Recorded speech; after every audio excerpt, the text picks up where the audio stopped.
This is Support is Sexy, episode 124, with Amber Aziza, founder of Asquared. Welcome to the Support is Sexy podcast. I'm your host, Elayne Fluker, entrepreneur, author, producer, and founder of Chic Rebellion Media. 5 days a week, Monday through Friday, I talk to women entrepreneurs who share their journeys and the true stories of their wins and their lessons, and give you insight and inspiration to take your business and your life to the next level. Here we go.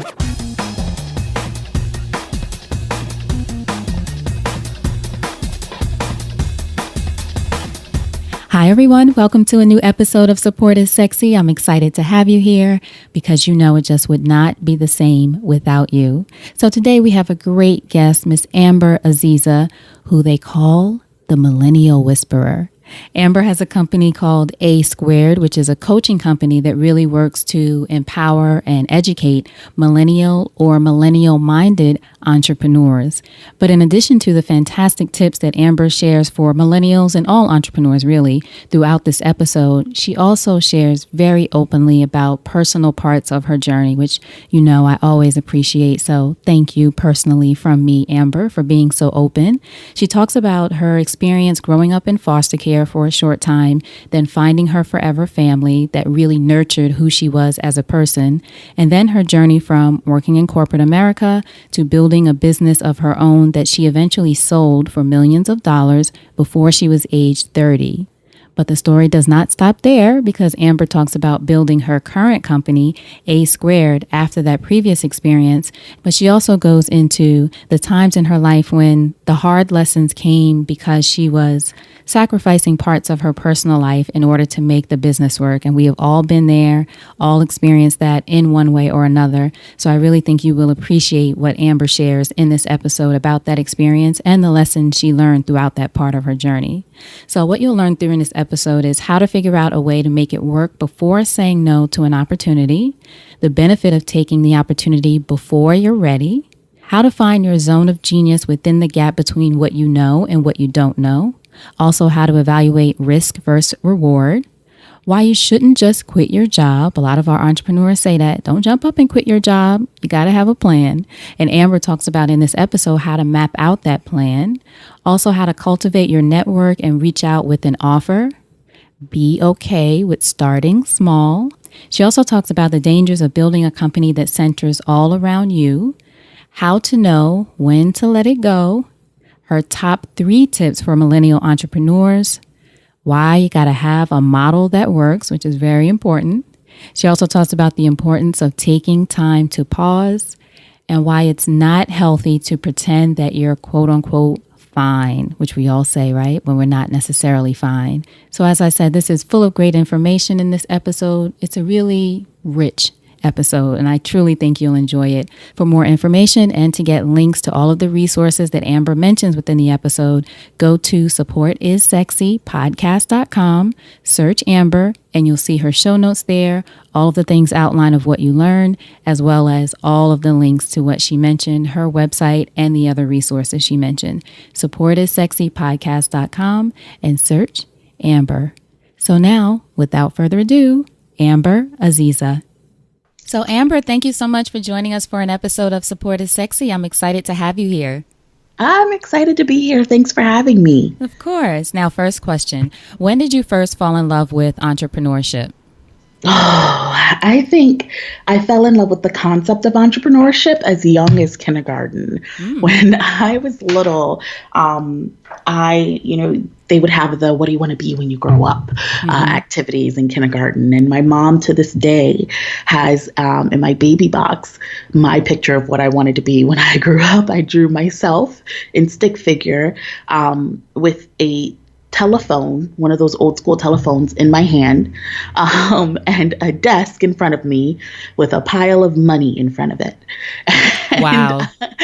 And when the teacher wrote down what I said I wanted to be, I said I wanted to be in charge. So it was always a part of you. It was always a part of me. I didn't know what in charge meant at 5 years old, but I would imagine that my life now is probably something along the lines of what 5-year-old Amber had in mind. Right. Now, where do you think you received that message from? What do you think was around you at that time that let you know that, one, you wanted to be in charge, but also the idea of having a pile of money on a desk, which is a very clear visual for a 5-year-old? Right. So it's quite a strange environment. So I had, at the time, I had just been taken from foster care into my forever family.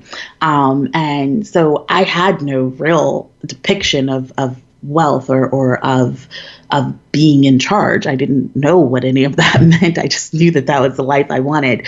I think it was a culmination. I came from a very, tumultuous background. My mother had a very dark and shady background. My biological mother did.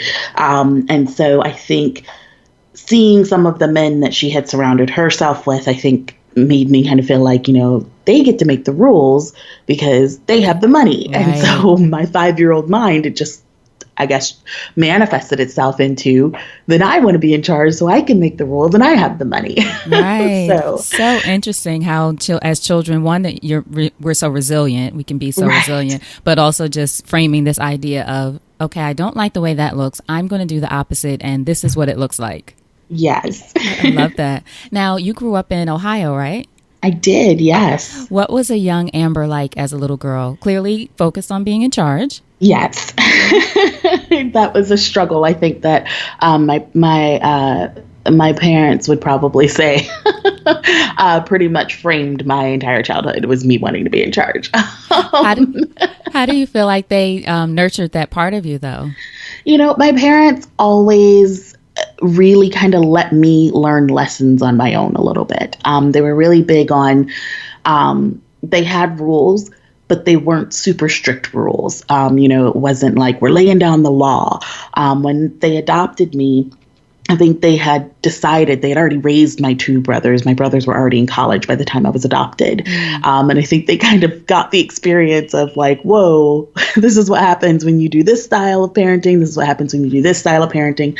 My brothers would joke that my parents were just tired by the time they got to me.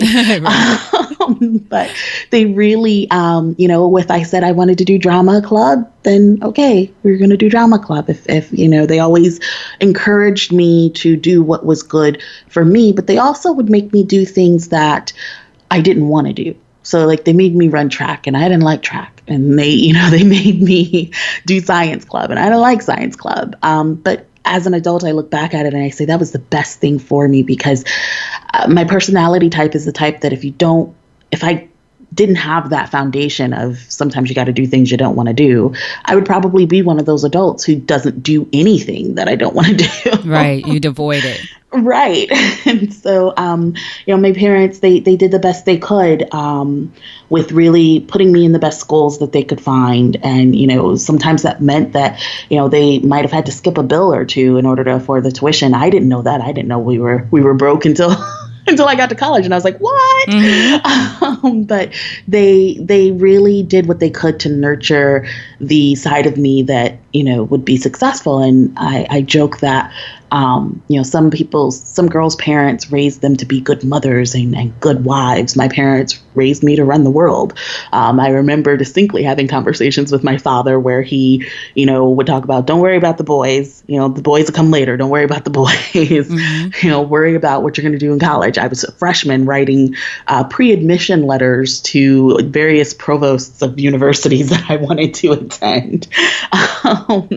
So, I had a different focus because my parents, they really nurtured that different focus in me. Wow, that's great advice from a dad to a daughter, for sure. The boys will come. No matter what, be focused on it. I love that. Now, who would you say were some of your greatest influences growing up? For me, growing up, I think I struggled with influences, especially being an African-American woman. The only example we really had growing up was Oprah. Mm-hmm. And at the time, she just had her show. And so it was like, okay, well, is that the only thing I can aspire to be, is something that's in entertainment? We didn't have, the internet wasn't as prevalent, so we didn't have as many examples of women who were just killing it in the business side. But I do remember being 12 and reading an article about Walt Disney and thinking, that's what I want to do. That's what I want to build, something massive, so that even when I'm gone, people are still talking about it, and that I am still a daily name that's in people's households. And so, I kind of started doing more research, spending hours in the library, figuring out who else is like Walt Disney. And then I discovered Richard Branson. And so I started to kind of study him and every article I could find about him. And, back in the day when you didn't have Google to research things as easily, I'd spend hours in the library looking at encyclopedias, reading old magazines, just trying to learn as much as I could about what is it that these men are doing that's totally different. So it was a heavily male dominated influence, because there weren't a lot of examples of women who were doing the same thing. Do you think, though, because of how you were raised by your parents, and especially the influence of your dad, that there was never a point where you thought, oh, but they're men, or they're white men, so I can't relate to them? It seems like you just saw, oh, they're doing something that I want to do, and I know I can do that. Right. So I don't think that the thought of, that they're white men and I can't relate to them didn't really come until maybe college. In college, I feel like in college, that's when every, Black student becomes aware that they're like Black. It's like, whoa, I am Black. Right. Where did you go to school? Did you go to school in Ohio? I did. I went to the University of Toledo. Okay. And so it was very like, whoa, okay. I spent 2 years of my college career living in Italy and working in Italy. And you're never more aware of what you are, who you are, until you go somewhere where there aren't a lot of you. I think growing up, I didn't know that there were going to be obstacles that I would have that they necessarily didn't have. But I kind of spit those out as the bones that I didn't need, and focused on more of the strategies.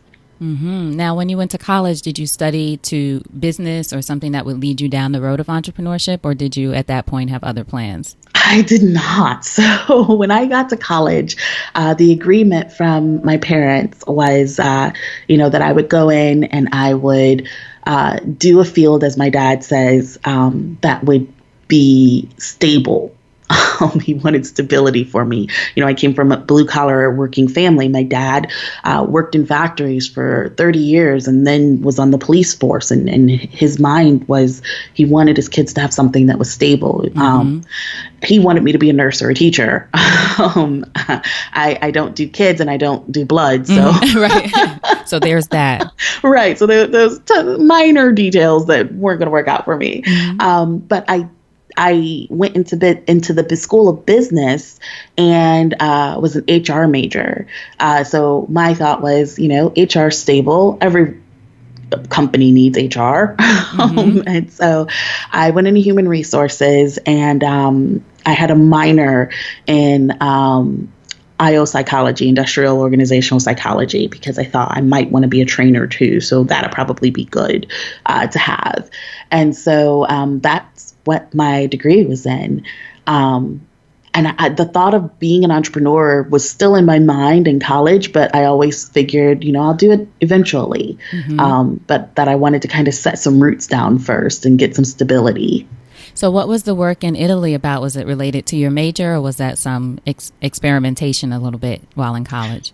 Well, so there was a company that I worked for that provided contract work for military installations to working with children and working with their SAS programs. And so for me, it was just like no brainer, because I like children. I just didn't want to work with them all day. Right. And so it was a great opportunity, because I was in a leadership position where I was, getting to kind of flex some of those leadership muscles. And for me at the time, my parents couldn't afford to pay for study abroad. That wasn't an option. And so for me, it was like I get the experience of going to school abroad and living abroad, but I'm also getting paid to do it. So for me, it was a win-win. Excellent. So after college, you didn't go into entrepreneurship, you went into a full-time corporate position, right? I did. So actually, I had a full-time corporate position by my junior year of college. So I had an internship, and then that grew into, they hired me on full-time before I even finished my degree. So I was working at Hickory Farms, the summer sausage place, as a corporate trainer. And then I was headhunted by United Health Group at the ripe age of 20. Wow. So still while you were in school? I was still in school. I had 1 year left. And that was where I had to make the decision of, do I move to Nashville to work for the company and have this, start this amazing life and live in this amazing city?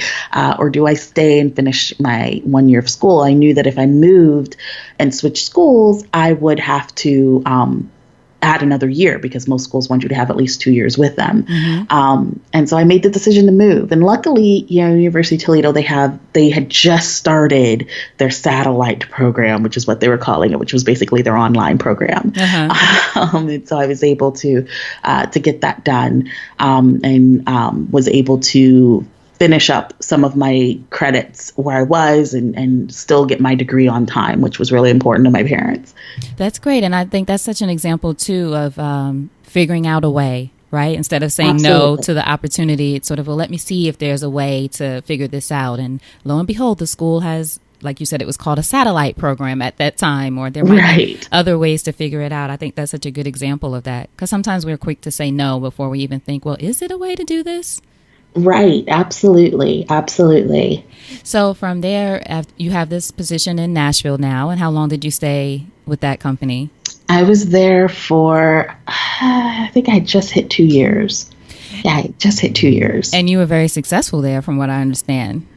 I was, I moved from being, they had levels of corporate trainer. So I went from being an entry level of corporate trainer to being the highest level of corporate trainer you could be. And then I was headhunted from them. So for me, it was always interesting when people would say, oh, it's so hard to find a job, because that was right in the middle of the recession. I never had that problem because I had always been headhunted. I was headhunted out of college. And so for me, I was like, what do you mean? What are you talking about? Right. The jobs come to me. Right. Like, didn't the recruiter just call you? Right. And so, but I was headhunted from there by an entrepreneurial couple. And I would say that move was probably the move that sparked the Amber and created the Amber that exists today. It was husband and wife. They owned, at the time, they'd owned 12 or 15 financial services branches in Nashville. And they needed somebody to come in and build a training department. They recognized they needed training, and they knew nothing about training. And they said, we need someone who knows what they're doing.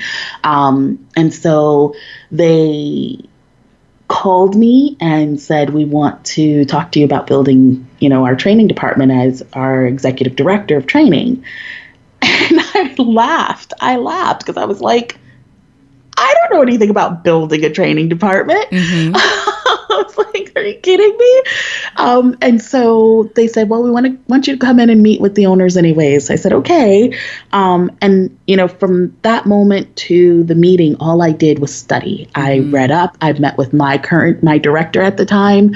I soaked up all I could from her. I read tons and tons and tons of books about starting departments and employee engagement. And I learned at that time what the term millennial was. And I was like, I'm a millennial. Okay, that explains a lot. Right. And I went into the interview and I had a whole presentation ready for them. And I showed them my presentation and I said, this is how much I think it's going to cost us. And then I ended it with, I'm going to be honest, I wouldn't necessarily be completely truthful with you if I said I've done this before or that I'm even 100% sure that this is going to work. But I said, I can guarantee you I will work day and night to make it work. And that to an entrepreneur is like music to our ears, right? We're like, yes, somebody's just going to take it and have autonomy with it. And I'm not going to have to micromanage them. you're hired. And so they hired me, and it was my first 6-figure year job. I went from making $47,000 a year to making $100,000 a year. Wow. And it was just like, whoa, that was more money than both of my parents had ever made combined in a year. And so, to be 23 and have this income and have this responsibility, because now I have to hire employees. And I was like, what am I doing? What did I get myself into? But that company was the best company I think I've ever worked for, because they gave me a lot of autonomy. They let me do things how I wanted to do things. They let me experiment. It was kind of like having a training company that happened to only have one client, which was that company. Right. And it was like you were an entrepreneur before the term became so popular. Absolutely. And, that's how they rolled. That's all of their executives that they hired. You had to have an entrepreneurial mindset. You had to be able to take things in your own hand and figure them out. And the ones who came in and they didn't succeed. Right. And the ones who did soared. Right. So, now, how did they, do you know how they found you? I know you said you were headhunted, but was it because someone in the organization had seen you present somewhere else? Yeah, so I actually had spoken at a workshop. I had presented a mini workshop on creating online training. And it was at the time when online training was relatively new. It was just within the first few years of it being a thing. Mm-hmm. So this was around 2008 or so? Or? Yeah, this was 2008, 2009. Okay. And so I presented, and someone in the audience was a headhunter, was the actual headhunter. And so when he, got the client that said, hey, we need a training director, he's like, this is going to be a dark horse, but I think she can do it. And, I was going up against people who I knew who had, award-winning experience at the time. And I was just like, I don't know anything in comparison to them. Right. But, when I asked them, why did you hire me over these other people? They said, you were the only one who came in and said, I'll work day and night to make sure that it works. Right. And that if it doesn't work, we're going to move quickly and fluidly to make sure that we move into another plan just as rapidly. They said, you basically spoke like an entrepreneur. Right. And it was so smart of you to ask too afterward, why did you hire me or what made it work? Because I was going to ask you what you thought about why they hired you. That would have been my answer, that you were able to say at the end, I don't know exactly how this is going to work or if it is, but I'll do everything to make it possible. But it sounds like they saw that too and were like, okay, yeah, she's the one. Absolutely. And it was a good move for both parties because, from there I built a multi-award winning training department. Our trainings became the standard for the financial services industry. I presented all around the world on the strategies we were using and the methods we had created. And so, it became a big deal for sure. And I think that was the experience that really made me go, whoa, like I know what I'm doing. Wow. I can do this. Right. And sometimes you just need that. You need to be in that space. Well, you let me know if you agree. But I have found in my career, sometimes you need to be in that space where you sort of need to close the gap between what you know and what you don't know. But that's where you kind of discover your genius or what you're made of within that time. Absolutely. Exactly. And that was my phase. And I was with them for 3 years at that point. And I was headhunted again, this time by one of their competitors. And their competitor was much larger. So at the time that I left that company, we had grown to having 60 plus branches in 4 different cities. And so that was really exciting for me. The company I was going to had 1,800 branches in 3 countries. The previous company grew to 60 from where when you started? From 19. From 19. Okay, so big growth. But then you go to this other company. Now, did you ever have a point throughout your journey where you were sort of afraid to make that move? I know the headhunters came to you, but tell us about that. Just this idea of dealing with that fear and doing it anyway. I think every time I was headhunted, there was this moment of, oh my goodness, what if I get there and I suck and I've left this perfectly good job and the new job doesn't like my methods and then I'm fired. Like, what happens then? And so, I think it's really determining the risk and reward. Mm-hmm. So the risk is that if I leave my stable position here and I go to somewhere that's, I'm not as certain of the company culture, I'm not as certain of, the management style or what they need fully. And what if I'm fired or what if I hate it? And I really every time just had to say, okay, Amber, you have a skill set. You've been headhunted X amount of times now. Like, if you don't like it, you'll find something else. Right. Exactly. Exactly. So at what point did you then make the transition to becoming the fabulous entrepreneur that you are today? At what point did you say, okay, it's time for me to step out on my own? Yeah, that would be the last time I was headhunted. So when I left the position that I loved, where the entrepreneurs had hired me and moved to their competitor, that was,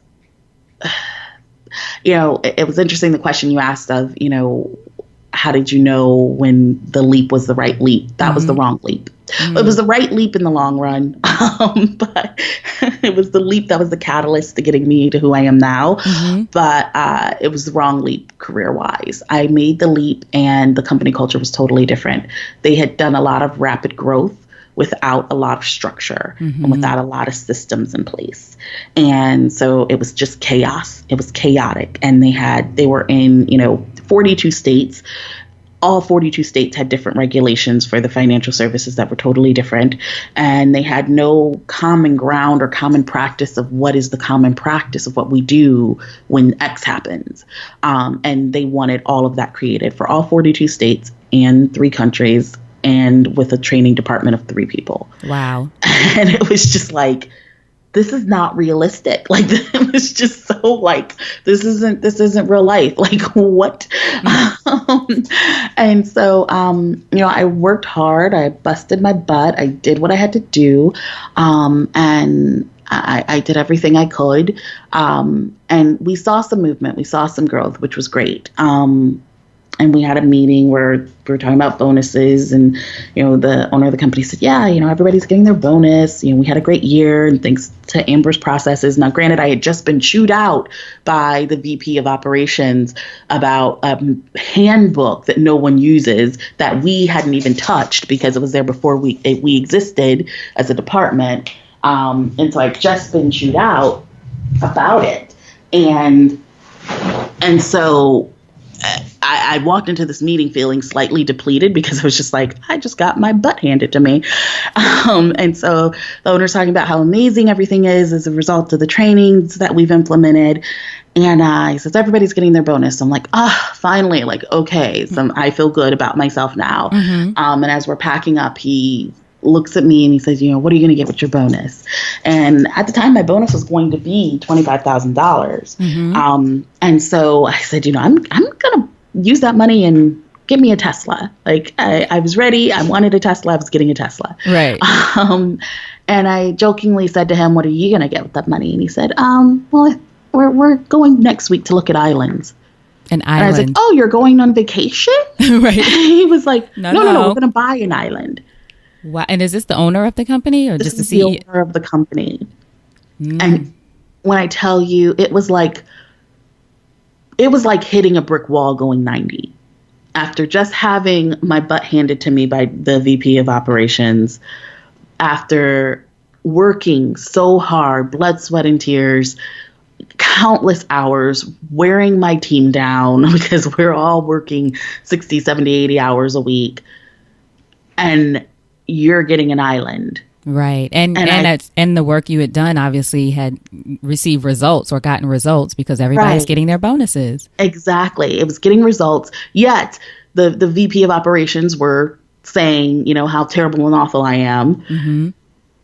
And then to top it all off, like the cherry on the sundae, you are telling me that you are getting an island. And I just thought, I just bought him an island. My hard work just bought him an island because he showed up to work 3, maybe 4 days a month. A month. A month. I mean, it was like rolling the dice when it came to, is he going to be in his office? Because he was just never there. And you'd see on his Facebook, like, oh, I'm out on the boat. Oh, I'm in Fiji. Oh, like it was just like, oh, this is great. He's living an amazing lifestyle. I'm working my butt off so that he can live that amazing lifestyle. And I'm getting a car and he's getting an island. I'm getting a car and he's getting an island. I'm not even getting a full car because at the time they didn't have the, inexpensive version of Teslas. So you were paying $90,000 for a Tesla. So I'm just like, I'm getting a car and he's getting an island. I just bought him an island. Wow. So what was it? Sorry, go ahead. I was going to say, what was it like when you hit that brick wall? I quit.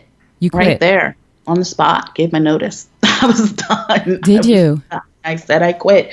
I'm giving my notice. I can't. I said, and he was like, what? I was like, I can't. I was like, I can't keep doing this. Well, you're living, the lifestyle I want. And no matter how hard I work, how many hours I work, how well of results I get the company, I will never be able to buy what I want to buy without someone else dictating it. And what was his response? He was shocked. It was shock and what? And oh my gosh, are you serious? And then from shock, I think moved into anger. So I, told them I would work until the end of the year. And when I got back in the office the next morning, my key card didn't work. I was like, oh, I know this. I know this game. I've done this game. Like this policy was created by me. So I know this. And so the director of HR, who at the time I reported to, or the VP of HR, who at the time I reported to, met me at the door and he said, I have to escort you to your office so you can get your stuff. And I have to escort you out. And I was just like, okay.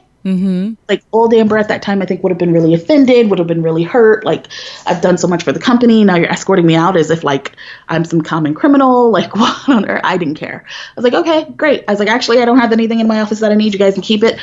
Here's my key card. And you moved on. Right. And I was like, all right, bye-bye. I would never recommend somebody doing that. I really wouldn't. I wouldn't recommend anybody just quitting. Now, they gave me a severance package that tells you they knew that they shouldn't have done that. But I tell people all the time, don't just quit. Have a plan. Have a strategy, and then put in your notice. Right. Thank you for saying that, because I do think, even though your story is extraordinary, I do think sometimes people get caught up in these myths that are out there of, people just quit their job, right, and find something and build a business. Exactly. No, won't. Right. So what was it like for you then when you woke up the next day after all of that happened? What was the next morning like? It was like having a huge bender the night before and then waking up with a huge hangover. That's what it felt like. It was just like, what did I do? Why did I do it? Oh my gosh, Amber, how are you going to pay your bills? Because while I was making well into 6 figures a year, I was also living a well into 6 figure a year lifestyle. I had a beautiful brand new condo. I had a brand new designer dog. Like I had if I wanted it, I bought it. I had a closet full of purses and shoes and whatnot. And I like to keep my investments where I could see them in my closet. And so for me, it was like, this was not planned, and I did not have a plan. At the time, I had built a little bit of a mini side business where I was helping folks who were looking for jobs just fine-tune their resume and understand what recruiters were looking for. But it wasn't a full-fledged business, and it was nowhere near at a point where I could say, this is a big enough side hustle that I can make it my full-time thing.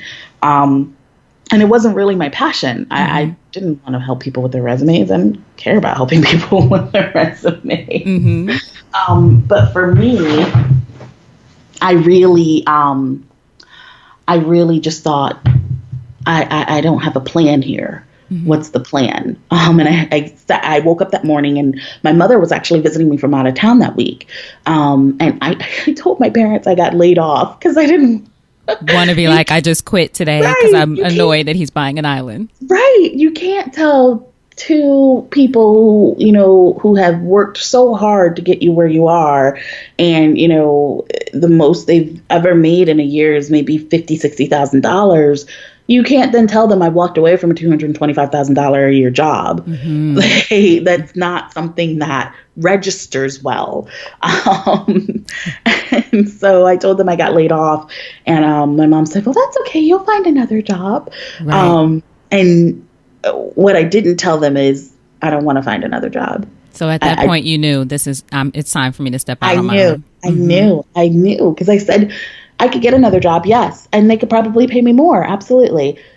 But I would still be in the same exact position I was in before, where I am working my butt off and somebody else is reaping the rewards of that. And I don't want to do it. Mm-hmm. And so that's how my first company, the AG, was born. I woke up that morning after getting over the woe is me and the crying in the shower. Why did I do this? After getting over the hangover. Right. I went to Starbucks. I sat down and I wrote out, what's now is my business plan. I didn't realize that's what it was at the time, but I just wrote out, okay, who are my contacts? These are my contacts. What do I actually want to do? I want to work with corporations and help them with millennials, because I've been kind of become known as the Millennial Whisperer, as the person who companies would call and say, hey, I have a question. We're having trouble with our millennials in this area. What should I do? Just based on the research that I had done and a lot of the work I'd done, I had a lot of experience in it. And so I sat down and I drafted out on 2 sheets of college ruled paper, front and back, who were my contacts and what did I want to do and what could I offer them and how much would that look like? And then I pulled up my laptop, and I tell you how bad it was. I had so many positions that had laptops that I didn't even have a real laptop of my own. My laptop that I did have was like 5 years old and kept shutting down on me. Mm-hmm. I had to buy a laptop and did some research on companies that were doing anything similarly and found that there wasn't a lot, and decided that that's what I wanted to do. And then, 2 things. How did you, do you think it's important to, I should say, for people who are trying to figure out just what their next move is, whether it's a career or especially with creating a business, to write everything out without any sort of conditions around it, meaning, I want to create a business like X, as opposed to sort of what you did of what do I want to do? What am I already good at? Who are my contacts? Do you think that's something that has been a proven good practice for you and that other people can take on as well? Absolutely. Absolutely. I encourage people often when they say, I want to start a business, what should I do? And that's what I tell them to do. Sit down with a piece of paper and write out who you know, what you want to do, how much you have to invest in it, how much you think it's going to cost to start it up, what do you need to do to get the difference between those 2 numbers, and start really writing it out. How much time is it going to take? What kind of offerings do you think you can offer? Who's already in this space? Absolutely. I think that's much better than saying I want to build a business like Asquared. Right. Because one company starting and building and growing into an empire always has a very different start than another company or where you may be. And so, they may have gotten to where they are because they knew 20 people in that industry already, whereas you may not know anyone. So you can't look at another business and say, I'm going to build my business like that. I say, build your business like you want it. Right. Sort of start with what you know. Absolutely. Absolutely. And then that also helps you in terms of when you're building your business, how you feel, what works best for you, what your strengths are. It also helps you make sure that you're building your business around your life instead of your life around your business. That's good, Amber. That is a good one. Now, how did you, so what was the next step for you then once you had your list of the people that you were going to talk to and you have the kind of business taking shape of what it could potentially be? What was your first step then as far as reaching out to people? What did you say? So I sent out an email to my closest contacts. Now, I will preface this with, don't just go on LinkedIn sending out emails. These are people that I have been big on networking and cultivating those relationships, even when I didn't need anything. I'd been connected with these people for some of them for years. But I'd always made sure that I cultivated my network. That's how I ended up being headhunted so many times, is because I always kept my name on the tip of people's tongues. And so I reached out to those people and said, I've left my current position. I am starting a small firm. Would love to talk to you about your needs and employee engagement. As you know, I've had X, Y, and Z award with X, Y, and Z companies and all of this experience. And I'd love to see what value I could bring to you to see, how we can collaborate.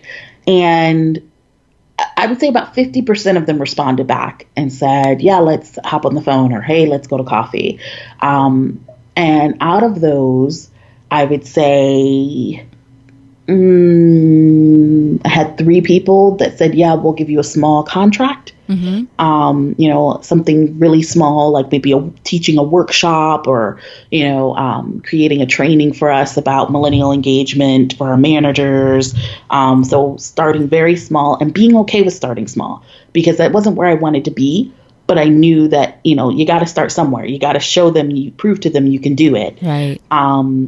And so that's really how I did it. In terms of when we started booking Fortune 500 companies, the first 6 Fortune 500 companies that I did presentations to in an effort to book them, that I did pitches to, the first 6 said no.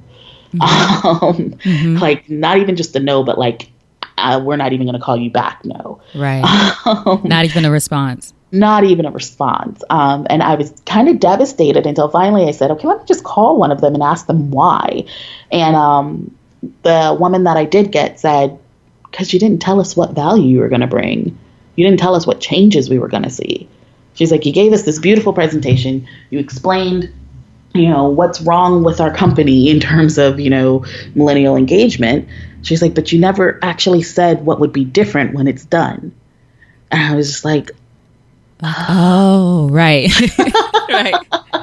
That's great feedback, though. Well, one, it's smart that you called to find out, because you could have kept doing the same thing over and over again. Right. But that's, I think as an entrepreneur, that's a lesson every entrepreneur has to learn, is that you don't know what you don't know. At that moment, I realized I'm not a salesperson. Sales isn't my thing, because when I had coffee with a friend who sales was his entire life, and I said, Matthew, I don't know how I missed that. And he's like, well, that's like sales 101. What do you mean you didn't give them what would be different? Right. And so I said, can you pretty please, I can't afford to pay you, but I can give you shares of the company. I can give you, I can give you some ownership in the company. Can you please come on and help me with creating this plan and this strategy? And was he, did he?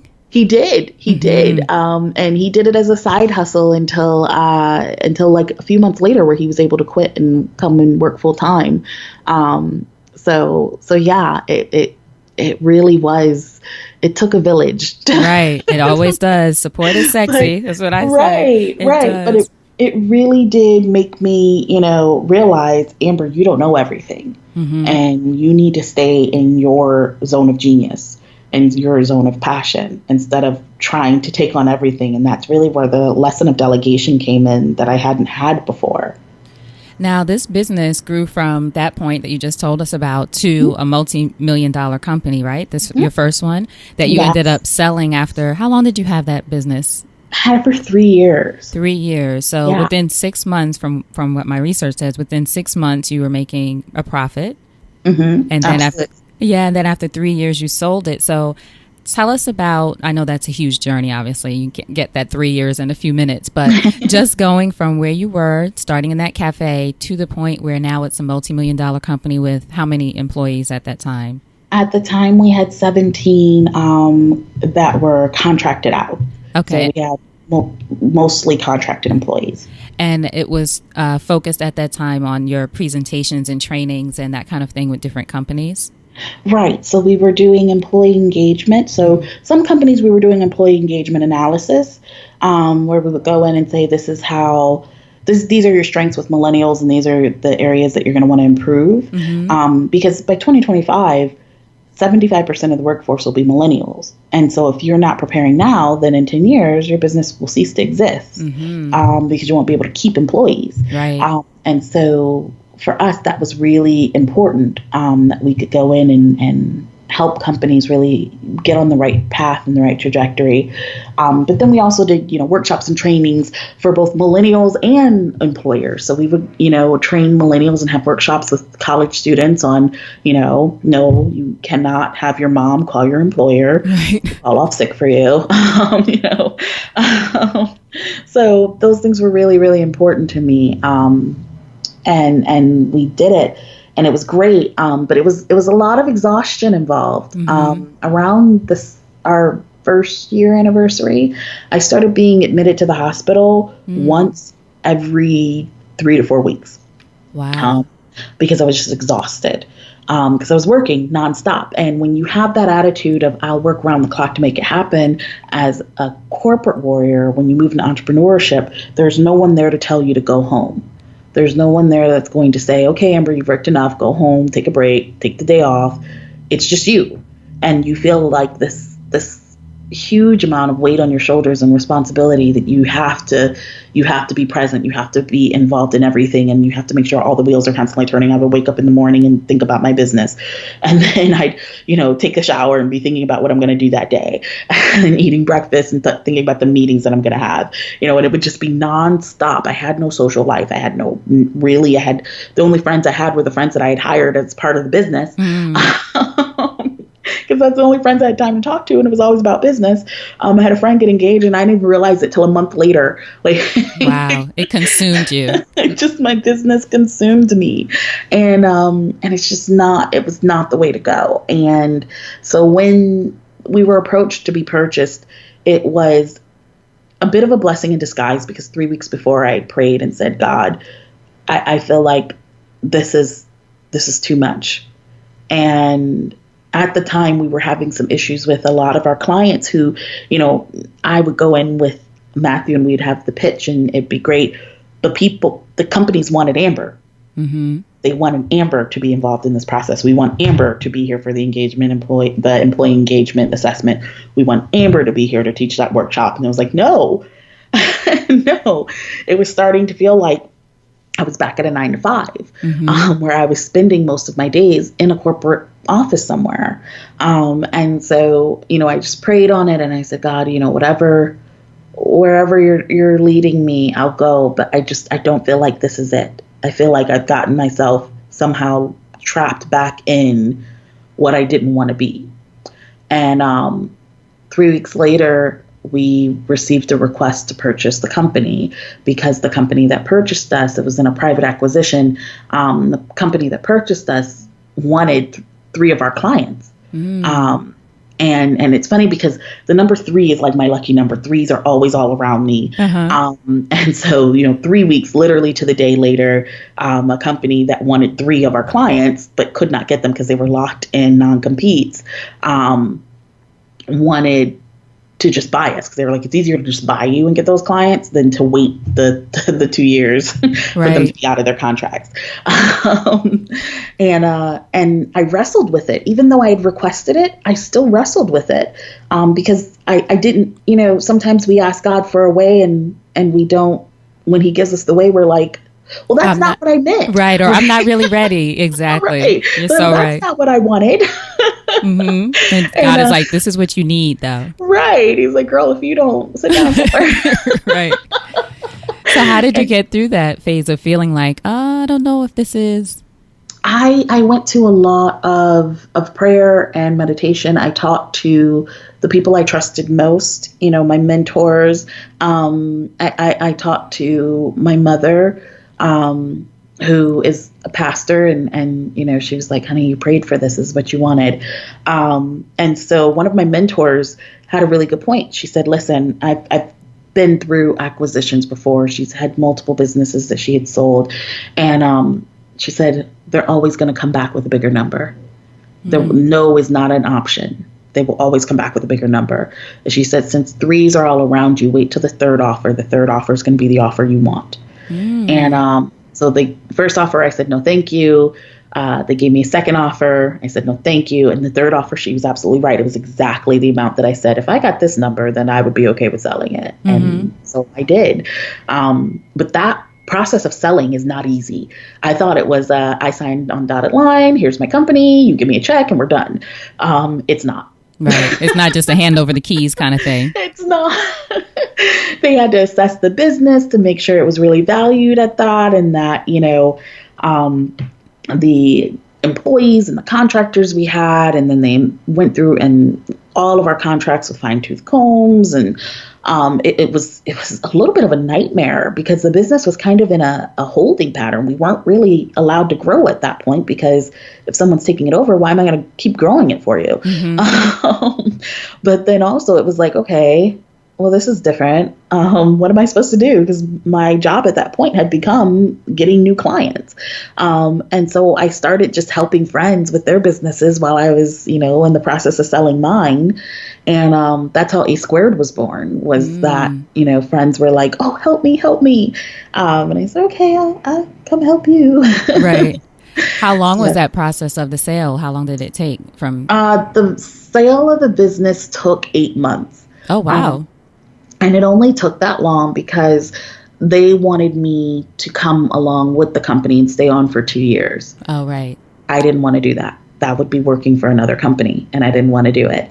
And I refused. And then there was an issue of the name of the company. They wanted to take the company and fold it into their company. And I felt like I had an issue with that because it was like, wait, that's like literally taking all my hard work and erasing it from the map. They wanted it to be a private acquisition, meaning that I couldn't say who acquired me and I couldn't say where my employees went. I couldn't say where, I couldn't say any of that. And I was just like, that's literally taking all my hard work and wiping it off the map, like making it like it ceased to exist. And I struggled with it. So 3 months of that was me just kind of struggling with the terms of it. And finally, I got really ill and I went to the hospital and I went to sleep. I've actually never told anybody this, but I went to sleep after they gave me some sort of tranquilizer to put me to sleep because I was not sleeping. And I had this dream of my grandmother who had passed, and she was sitting in the boardroom with me at this table, and she said, honey, just sign it. Just let it go and move on. Just let it go and move on. And I promise you, you're not going to have to come back to this hospital again. And I woke up and I called my lawyer and I said, let's just do it. Let's just sign it. Let's just give it to them. I'm done. I'm done with the back and the forth. And so we did. And that was the end of my first company. Wow. Yeah. That's powerful. Your grandmom coming to you in that vision. It was your subconscious and her within there saying, okay, it's time to let it go. Absolutely. And it was one of those moments where I finally felt at peace with, okay, just do it. Just do it. Because I don't want to keep doing this. And was she right that you didn't have to go back to that hospital again? I assume you were there again because of the exhaustion and stress and those kinds of things. Yeah. Right. She was right. I did not have to go back to that hospital again. The next time I went to hospital was in DC, and it was because I was diagnosed with lupus, but I never had to go back to that hospital ever again. Wow. So yeah, that was the defining moment for me, I guess. Yes. And what was that? Well, first of all, thank you for sharing that. You said you had shared that before. Yeah. Even my mother doesn't know that. Oh, my goodness.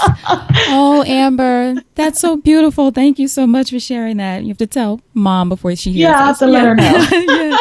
That's beautiful. So at that point, what did it feel like as far as, I would imagine it felt like a relief to finally let it go, even though I know you said you were struggling with some part of it. It did. And then looking at what your next step was, do you feel like you were already sort of moving down the road of what would become Asquared? I was, I was already kind of moving down that path. But, it was interesting to me that when you sign on the dotted line to sell your business, they still don't just cut you a check. So they break up those payments into X amount of payments. So I had 3 payments. And the first one was 3 again. And the first one wasn't coming until the end of that year. And so it was like, ooh, I I got to figure out what I'm going to do for money till that until that first payment comes in. And so, I just simply said to a friend, hey, let me come and help you with your business. He had been asking me to come to Miami to help him. And I said, okay, I'm going to come. I said, but I'm going to charge you. And he's like, I wouldn't expect anything less. And so I stayed there for a few weeks, helping him restructure his business and helping him, define like, okay, this is what your strategy needs to be for you to grow. A lot of it was things that I had learned from building my business, but a lot of it was a lot of the things I saw from being at, having a seat at the table at all of these businesses that were very successful. So being able to understand the thought process behind it and understand why these corporations do things the way they do. And now Asquared you're still millennial focused. You say millennial entrepreneurs or millennial minded from what I've seen of what you say. In what ways would you say the needs of millennials as entrepreneurs especially are different from other clients or businesses that you've worked with? It's interesting because I would say we have a 50-50 split of clients. So we have clients who are millennials and then my millennials at heart who are more so Gen Xers and baby boomers. Our millennial clients need to be taught patience. And I'm a millennial, so I can say that. We like instant gratification. We like, I spent 8 hours working on this, so I should have a sale tomorrow morning. It's like, no, that's not how it works. Right. But also, I think that millennials, we sometimes feel like we're smarter than what we are. And that we think that business is easy. And it's not easy. I would never tell someone business is easy. It's not.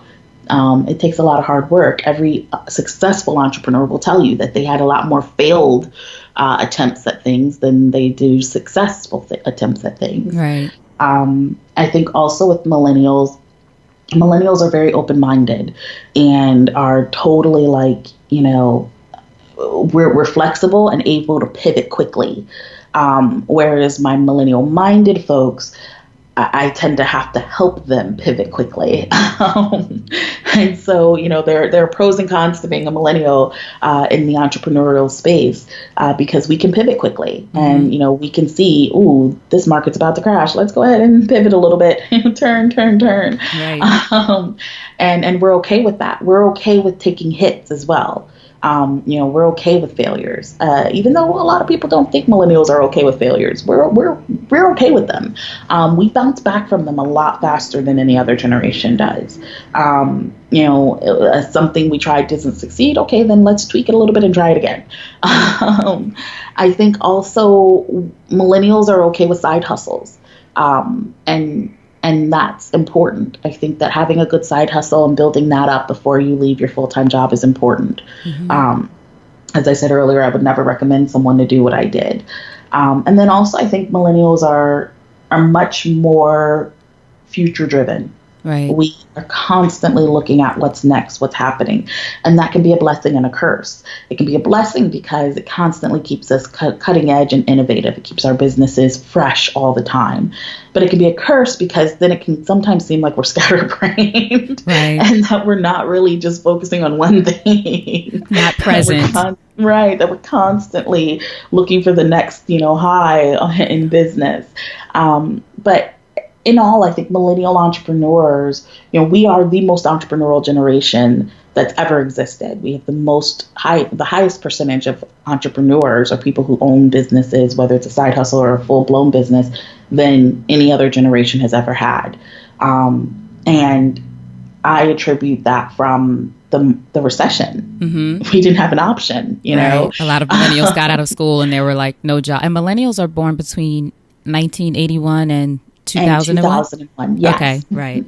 And so, it really came from, the older group of us. We got out of school and there weren't jobs available. So it was like, okay, well, I guess I'll start a business. And then starting a business became the cool thing to do. And so the younger version of our generation just followed suit because they're like, oh, well, they're doing it. We'll do it too. Right. It really started this trend so that millennials can grow and become, amazing entrepreneurs. And there's so many resources out there for millennials who want to become entrepreneurs. And we're really resourceful. So I think that's what makes us really strong entrepreneurs. What would you say would be your top 3 tips then for millennial entrepreneurs, whether it's things that you sort of wish you knew when you were starting your first business or your new one, or just general tips that you'd love for your clients to know? Three, of course, because 3 is your number. Yes, 3 is my number. I would say the first thing is to have a safety net before you leap. Do a little bit of looking before you leap. Don't believe that leap and the net will appear. You need to have a strategy and a plan. That's the responsible thing to do, especially if you have a family. You have other people to consider and other mouths to feed other than your own. If you're on your own, you can take a little bit more risk. You could be okay with eating ramen noodles every night for dinner. But if you have a family with little ones, that's not an option. You're gonna need to have a strategy. The second thing is to go back to basics. Read a book. Read lots of books. Read every book you can get your hand on. And learn what other people are doing. Learn about strategies. Don't just think that running a business sounds fun, so let me go ahead and just start one. Get a foundation first. There's a reason why these massive multi-billion dollar a year companies are making so much money and are so successful. And it's not all corporate corruption. It's mostly because they had a strategy, and a very good one. So you should too. And then third, I think, have fun. If your business isn't bringing you fun and joy and light, then why are you doing it? Then go work at a 9 to 5 and work in a position that you don't love. And do that. Then at least you're guaranteed to have a steady amount of income coming in. But if you aren't having fun in your business, if your business isn't bringing you joy, then don't do it. And I think, kind of 3.1 or my, 3B would be, don't feel like you have to be an entrepreneur, because oftentimes there's this pressure of, well, if I'm not an entrepreneur, then I suck at life. Or if I'm not an entrepreneur, then I'm someone's minion. That's not the reality. Some people are meant to be corporate warriors. Some people, that's their lane. They're happy with it. They're good with it. If that's what makes you happy, you don't have to start a business. No one says that you have to. Don't allow someone to make you feel less than because you choose to work a corporate position. There's nothing wrong with it. Like I said, I loved what I did. And the only time that I decided to leave was when I realized that I didn't like it anymore. When I had a moment where I was being criticized and praised all in the same day. And it was like, whoa, this is an emotional roller coaster. But your journey is your journey. Don't feel like you have to follow the trend of entrepreneurship. It's not everyone's path. Right. Such good advice. So I have just a few more questions for you. I so appreciate your time. Yeah. I noticed a quote that you posted. It says, if it's both terrifying and amazing, then you should definitely pursue it. So I wanted to ask you, when's the last time you did something terrifying and amazing? When I stopped coaching 101, I was nervous because I knew that it was something that needed to be done. I needed to stop coaching one-on-one with Asquared in order to let the business flourish. But I knew that would involve bringing in other coaches, and I am a bit of a control freak. So that was the terrifying part. But the amazing part was that I knew that this is the step that was needed to grow the business. And I knew that this was the step that was needed to take Asquared to the next level. And it did. It really did. It was a good move. It was bumpy at first and made me go, oh, why did I do this?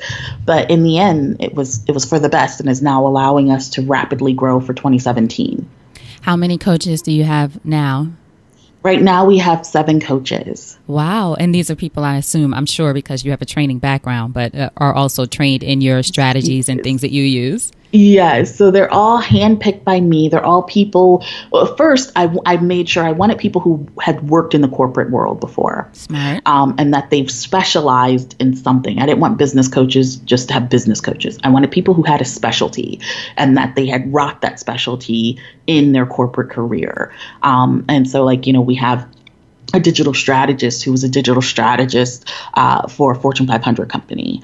So she knows her stuff. This isn't just, something that she just, likes doing or Googled. This is what she knows. I have a sales coach who, spent 15 years in corporate sales. It's really important that for me that they have that corporate background, because you got to model what works. And, yes, you put your own spin to it. Yes, you put your own, growth to it and change to it. But you got to start with the foundation that works. And corporate is the foundation that works. And so, so they all have different specialties, and they all came from at least some sort of a corporate background. They all focus on different areas. And so I love it. It was a great move for us. And was it also good for you personally being able to have more, well, I don't know if you have more time, I hope so, but giving you just some breathing room or some space to be able to do maybe some of the other things you want to do personally or otherwise, because you have other people that can go to these companies now. It doesn't have to be you all the time. Absolutely. So for me, it was a good move because they could work with our clients, and I wouldn't have to necessarily, be at my computer to talk to them all day. It freed me up to also kind of look at the business from a different view, and to be able to see, okay, it's time to separate Amber Aziza from Asquared. It's time to, make Amber Aziza her own brand versus Amber Aziza and Asquared being one. And so making those kind of shifts are things that I wouldn't have been able to see if I was sitting at my desk having client calls, 7-8 hours a day. Now, another thing that you posted recently, and it's very personal, so let me know if you feel comfortable talking about it. But you posted recently that you had a miscarriage last year. I did, yeah. Yes, and you mentioned, well, first of all, I'm so sorry that you experienced that. But you mentioned also that you buried yourself in your work at that time, and that ended up making it worse. And you posted a story where someone wrote about that experience and this idea of making sure that you heal in other ways from that experience. So I ask you, what advice do you have for women entrepreneurs who go through these sort of life-altering experiences as we're building our businesses and getting so wrapped up in all of the things that we're doing? What do you suggest for them as far as making sure they take time to heal? I would say understand that your business is you, especially if you're a solopreneur. And if you're not 100%, your business will not be 100%. And you can't be 100% unless you hit pause. In moments where you have tragedies or moments where you're not your best self, whether it's an illness, whether it's a miscarriage, whether it's a death in the family, you have to take that time to recoup for you. You have to take that time to look at yourself and say, this is okay. I can take this moment to grieve. I can take this moment to hit reset, and your business will be okay. It'll be better for it. I just took an entire week off of social media just because I said I needed a break. And when I got back, you know what happened? Nothing. Right. No one rioted. If anything, everyone was really excited, like, oh, I can't wait for you to come back. And when I posted my first post back, everyone's like, yay, you're back. But, we didn't lose money. We still made money. And the business kept on moving. I think that when I had my miscarriage, my biggest issue was working wasn't just because I was like, oh, I need to bury myself in work and I want to be, because I'm afraid the business won't succeed. And I think that's usually what it is that it's not because you think your business will fail if you pause. I think it's because we're afraid of the emotions that we'll have to experience if we pause. And so we use work as a distractor. We use work as an opportunity to bury our feelings. And so that we don't have to deal with them. And I believe in therapy. I think therapy is great and wonderful. And I went to my therapist and she said, have you taken a break yet from work? And I said, no, I'm okay. I'm really fine. And she said, okay, I want you to take an entire day off. Entire day, just one day, take the whole day off, unplug, go to a cafe, go to the museum, just do something just by yourself with you.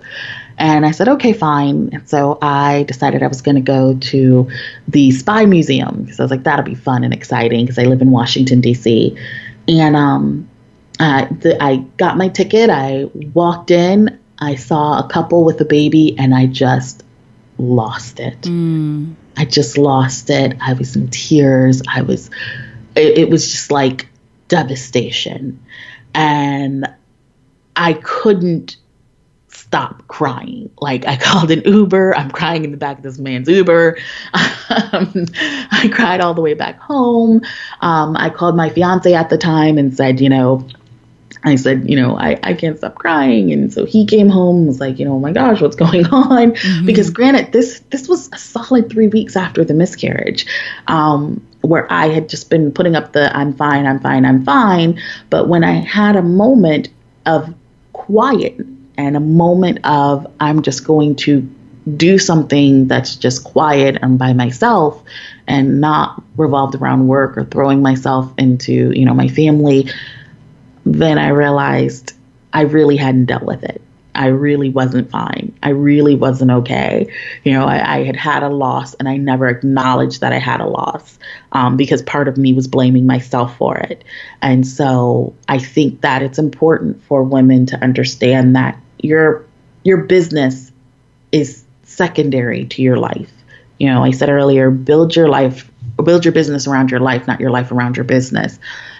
And that is so that when you have those tragedies, when you have moments that you need to just hit pause and feel the feelings, that you can. And so I took that entire week off so that I could just hit reset. And I came back and I felt much better.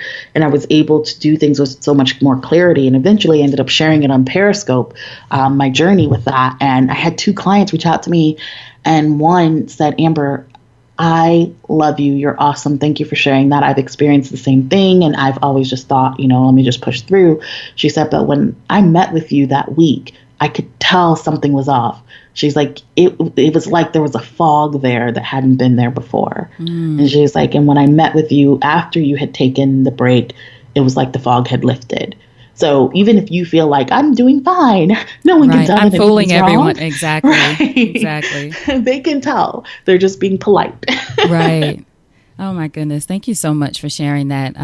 One, because it's such a personal experience, but then also the idea of us just saying we're fine. We're sort of trained to just say, I'm fine, I'm fine, I'm fine, or to pretend that we're fine. And then, as you said, then that moment comes where you really need to feel it. Your body finally is like, no, you're going to feel this. And you have to allow yourself to feel that. Exactly. Now, what would you say entrepreneurship has taught you about yourself as a woman?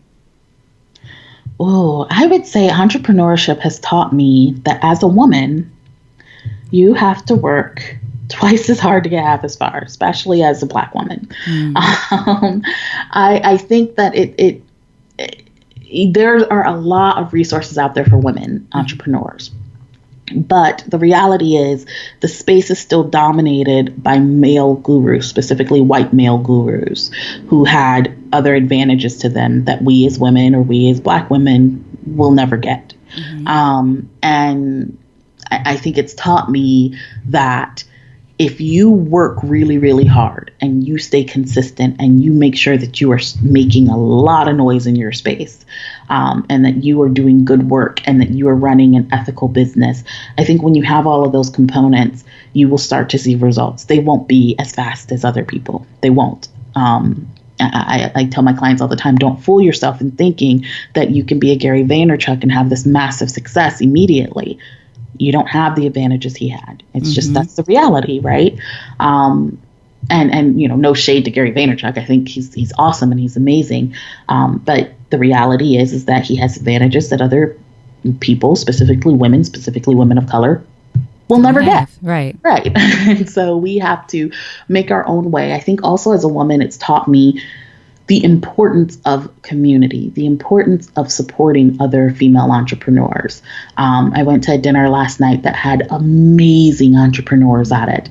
And one of the things that we discussed was the show Insecure by Issa Rae. And you follow Issa Rae on any social media, you'll notice a trend that she's constantly posting about her stuff, but she's also constantly posting about other Black female entrepreneurs and creators in that space that are doing amazing things.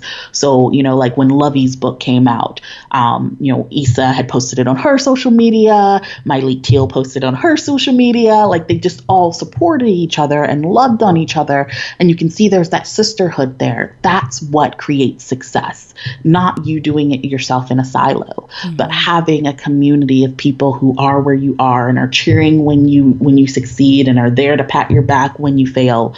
That's what's important. Excellent. So in closing, Amber, if you think over your life and career and you had the chance to thank only one person whose support was critical to you personally or professionally, who would that be and what would you say? Oh my goodness, that's so hard. One person. I would really, I would say, I have to fuse them together as one person, my parents. Okay. Fair enough. I'd have to make it one person, and that'd be my parents. Because they had two very dynamic, but yet very different approaches to parenting and support. My dad always said he wanted me to have stability. And even when, after I sold my first company, he still asks me to this day, you going back to corporate? You going back to your old job? He still to this day could not tell you what I do for a living. But he supports it. He, calls me and checks on me every day. And he loves how he knows how to love. That generation of parenting is very different than any other generation. And then my mom is very, I always say she's my hippie mom. She's love and rainbows and, everything's going to be okay. And, it'll be good. And everything you do is amazing. And so I think having those two very different approaches really made me who I am, and their support constantly. When I quit my job, I had to move back in with my parents. I moved right into their basement, just like the stereotype says, the millennial moving back into their parents' basement. I did. But they were okay with it because they knew that I was a hard worker. They knew that it wasn't because I'm, a lazy bum. They knew it was because they raised the child that they raised. And, anytime I take a new risk or move to a new city, they may not love it, but they support it. And, my dad always says, worst come to worst, we always have a couch here for you. Right. So, you can always come home. Right. You can always come back home. And I love them for that because not everyone has that. And that to me also is a little bit of a safety net, of if this completely fails and I lose all my money, I can at least go sleep on my parents' couch. Right. I love it. Now tell us how we can support you. I know we didn't get to talk about some of the great programs and things that you have, but where can people go to find out more about you and what you're doing and where to follow you on social media? I'll have links to everything, but just so people can hear it. Absolutely. So you can check us out, me and my team at asquaredcoach.com. You can also check us out on social media at asquaredcoach. You can check me out on social media at Amber_Aziza. And then you can check out my my personal website at amberaziza.com. Excellent. Amber, thank you so much for your time and for being so open and sharing things that you haven't shared before, which I appreciate so much. But I really love what you're doing and what you've done, and just appreciate you and everything you're doing. Perfect. Thank you so much. I appreciate being here. Yeah. Now, before you go, just a parting piece of advice from you to our listeners. I would say be the person that you want to be. Be the business owner you want to be. Don't feel like you have to follow all the rules. And what you'll find is that you'll have a unique business that you love and a unique life that you love, which is way more important than having a business that you love, is having a life that you love.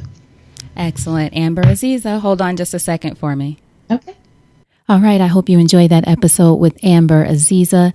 And now the challenge is for you to take at least one thing from the episode, at least one thing. You can always do more, but take at least one thing and take action today. Also, remember, go to supportissexypodcast.com, search Amber, and you can find all of the links to all of the resources, people, all the great stuff that she mentions in this episode. And if this is your first time listening or you're a regular listener to the podcast, I really appreciate you being here, but make sure that you subscribe to the podcast if you're listening in iTunes or Stitcher or wherever you're listening. Make sure you subscribe so you don't miss an episode. We'll be there 5 days a week, even on weekends when you want to catch up. So be sure to subscribe wherever you're listening. I truly appreciate it. All right, so now you know what to do. Go out there and create something sexy, and I'll talk to you soon. Take care.